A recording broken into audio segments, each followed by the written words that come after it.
श्रियकान्ताय कल्याणनिधये निधयेतिनाम् श्रीवेङ्कटनिवासाय श्रीनिवासाय मङ्गलम्।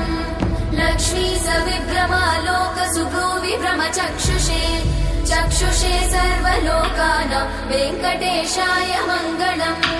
श्रीवेङ्कटाद्रिशृङ्गाग्रमङ्गलाभरणाङ्गये मङ्गलानां निवासाय श्रीनिवासाय मङ्गलम्। सर्वावयव सौन्दर्य सम्पदा सर्वचेतसां सदा सम्मोहनायास्तु वेङ्कटेशाय मङ्गलम्। नित्याय निरवध्याय सत्यानन्दचिदात्मने सर्वान्तरात्मने श्रीमद् वेङ्कटेशाय मङ्गलम्।